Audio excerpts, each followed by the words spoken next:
Hello! Today I've got a makeup tutorial for you. And this look is sort of supposed to be the sort of look that you could use to wear like during the day, but, well, I mean, I like wearing makeup, so I would wear this during the day, but you could also use it as a party look. I've tried to not make it too dramatic and everything, but just slightly dramatic. I mean, I think in autumn you can get away with wearing more dramatic makeup looks because it's autumn. And yeah, I don't know. I just feel like that. Also, I really wanted to use silver simply because I haven't used silver in quite some time because I have a pretty warm skin tone and cool colors, cool eyeshadow shades just make me look sort of pale and not very healthy, so that's usually not what I'm going for. So yeah, but I've noticed since I've been wearing more gold piercing jewelry that it sort of evens it out, sort of balances it when I'm wearing cooler colors on my eyes. So I figured why not do a silver eye look. I mean, I've been liking silver lately for some reason. I mean, also been wearing more silver jewelry and everything. So I wanted to go for silver eye look. So yeah, let's get started. Okay, I'm going to start out with the Maybelline Color Tattoo in the shade Crème de Rose, which I've been using as a base all the time lately. Well, you know, whenever I do a complete makeup look at least. But yeah, you can just use any cream eyeshadow you happen to have and whichever one works for you.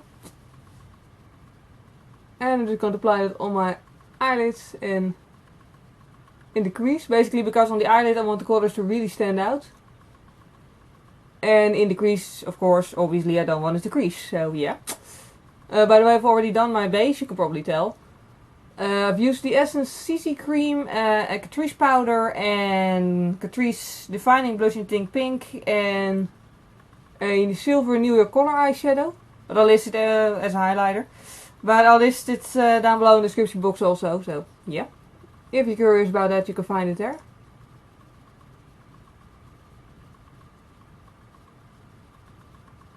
Okay, well, once that's a nice even layer, then it's time for the actual eyeshadows.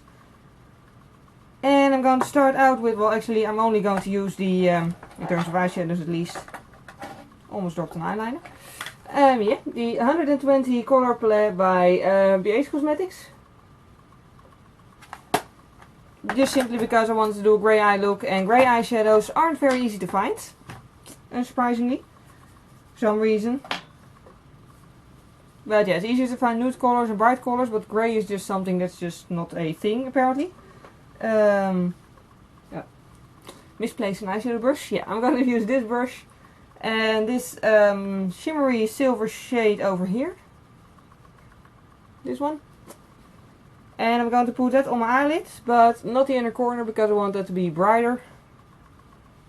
And it's just easier to not, you know, put a darker color there first. And the base really helps make these colors stand out. I mean, on their own they're nice, but not exactly amazing. But with a base underneath it, it just really grabs pigment and it just really makes them stand out. So that's why I always use the base when I use these eyeshadows. But then I'm going to use this one.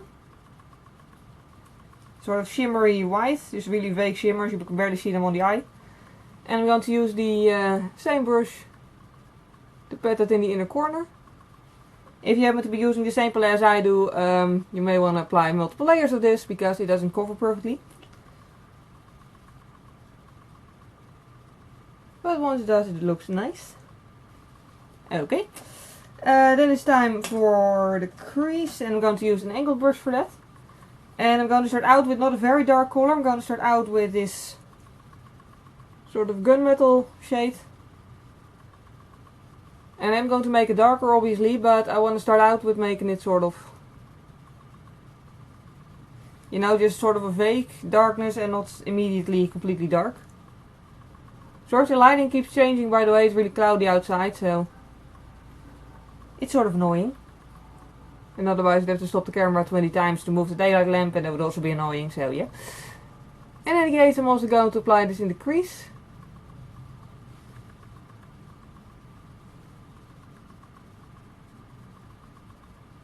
And I'm just going to blend it.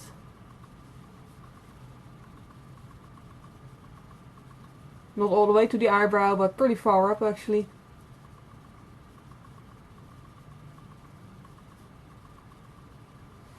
And really make sure the inner corner or the outer corner is dark enough. Okay. Once it's on there, I'm going to use a blending brush and Wait, I'm going to change the lighting a little bit. Okay, I hope that helps. Yeah. So then I'm going to use a blending brush and this sort of warm brownish shade. And I'm just going to use that on the like outer part of the grey. Just to blend it a little bit nicer with my skin tone. And if you have a cool skin tone, by the way, then it's probably better to use a cool tone grey. But the idea is just to make it sort of look more natural rather than going from grey to skin tone. Yeah. Because grey eyes are completely natural. Yeah. Okay, then it's time for a little bit more darkness. And I'm going to use the smaller brush for that. And sort of a shimmery black. Don't know if you can see the shimmers in it, but it has shimmers. You just have to trust me. And I'm going to put it in the outer V. I'm just patting it on there and I'll just worry about blending it later.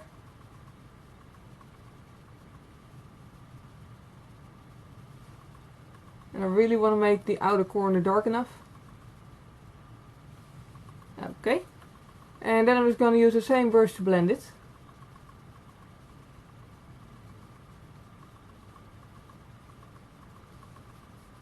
If it's getting too dark, you can always use a towel to clean the brush halfway through.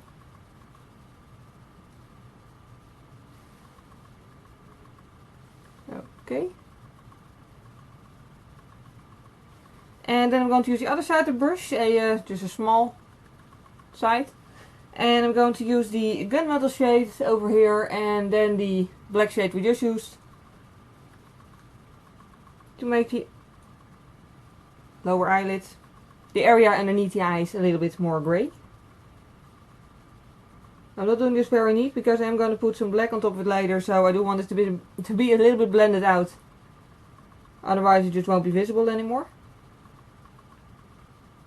And of course the darkest shade is going to go in the outer corner. And then I'm using the other side of the brush to blend it a little bit. Like this. And yeah, that's pretty much it. I'm just going to do one more thing. I'm going to use the blending brush to just really blend out the edge here. Because I just wanted to really like smoothly go into skin tone and not, you know, look too defined, I guess. Okay. Then it's time for eyeliner. I'm going to start out with a pencil liner. This one is by Estée Lauder. It's the Pure Color Kohl Kajal in black and black. And I'm going to tightline with it. Ow. Okay, I just shoved my contact lens out of the way.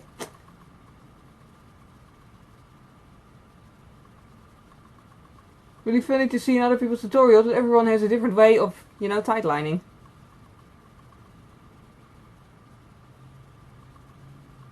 I probably wouldn't do it this way either if I didn't wear contact lenses, by the way, because like this, when I hit my eyeball, I usually just hit my contact lens, so that doesn't hurt. Yeah. Which doesn't make it a good or wise thing to do, actually, but yeah, I just do it anyway. Then I'm going to use the Catrice Cake Eyeliner, which you can use wet and dry, which probably people who watch more of my tutorials already know, because I use it basically every time. And this brush, and I'm just going to use that to blend the, sort of make the waterline look blended. I think it just gives more control and looks neater than actually using the pencil.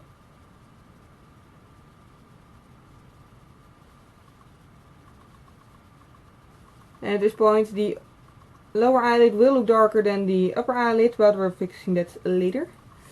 Yeah, then I'm also going to use the same brush, and this is sort of the harder part because it's got to look even with the other eye. To make a lower wing.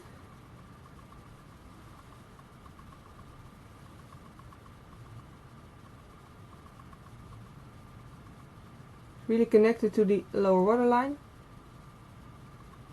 And don't make it too big because, well, I mean, it depends on how you want this look to look in the end. I want to keep it sort of natural-ish. So I'm sort of keeping it, you know, not too big because I want the upper wing to be slightly larger, of course. And if I make this too large, then I'm going to have to make a huge wing. And yeah, I just want to keep it sort of casual looking. But I'm just going to add water to the cake liner and use a eyeliner brush. This one is by Sigma. I actually always forget to mention where my brushes are from, so if you're wondering what brand of specific brush was I was using, then you could just ask. But yeah, I'm just going to use this to make a really thin eyeliner. By the way, if you are also using cake eyeliner, do make sure it's not too wet, because it'll really like go into the lines in the inner corner.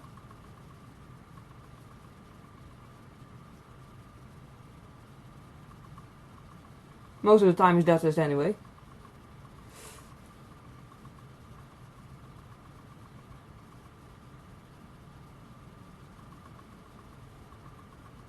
Just wondering here, if it goes into the inner corner, if it creases, why do I still use it? I guess I just still use it because I like how it applies. I just don't really like how it wears most of the time. But yeah, just gonna need a little bit more water. And you know, like with everything about every eye look, I guess you can just make the eyeliner as thick or thin as you prefer it to be.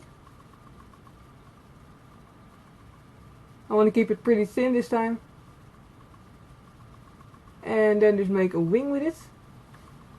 And also really try to make it even with the other eye, of course. Just one thing when doing something like this, keep in mind that you're a human being probably. I'm guessing you're a human being at least. So your face won't be completely symmetrical. So it's going to be almost impossible to get it to look completely even. Simply because, you know, your face isn't completely even.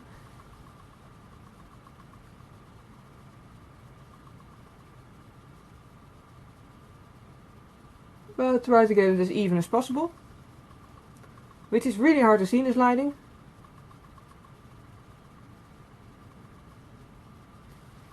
Okay, I think that's pretty much even enough. Okay, then I'm just going to make the lower wing a little bit darker. Be careful if you're using the same stuff, same jar, that you don't accidentally grab the wet part, because otherwise it will be way too dark. But I'm just putting a little bit more on top of the line I already have. Okay, and then to make it stand out just a little bit more, I'm going to use a pencil brush and white eyeshadow, the shimmery white one over here. And just really carefully put that between the wings. And if you do go over the black a little bit, it's no like real problem. You can always just go with black over the parts of the black that you went over with white. You get what I mean.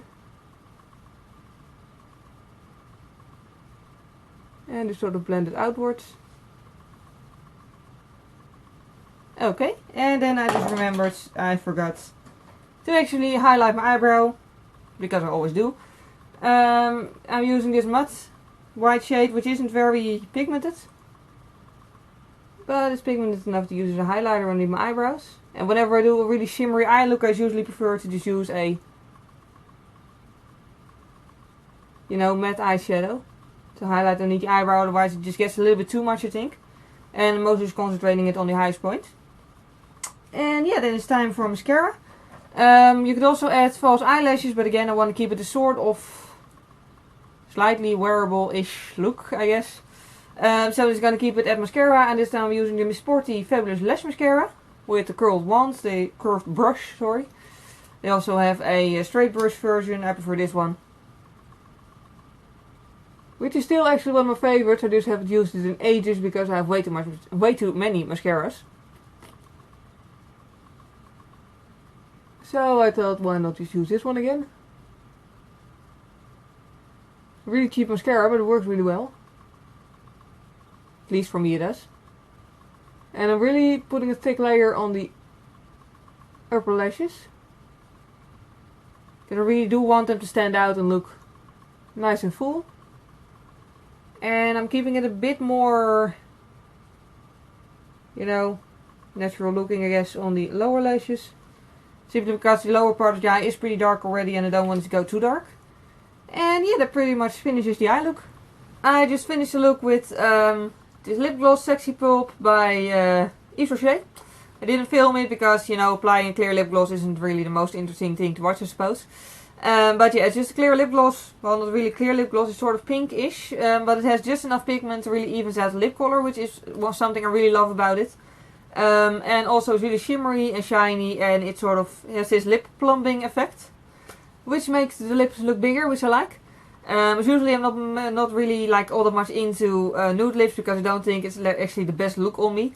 But I just really wanted to keep with the theme of, you know, sort of dramatic, but not too dramatic. And if I would have used a dark color with this, then it would have become a very dramatic look. So I decided to go for nude instead. Of course, you can use whatever you want if you decide to recreate this, you know. But yeah, that pretty much wraps up this makeup tutorial. I hope you enjoyed watching it. Thank you very much for watching, and see you next time. Bye! Okay, then I'm starting out with highlight underneath my eyebrows for the next part, which I'm just going to use a white shade for and a short eyeshadow brush.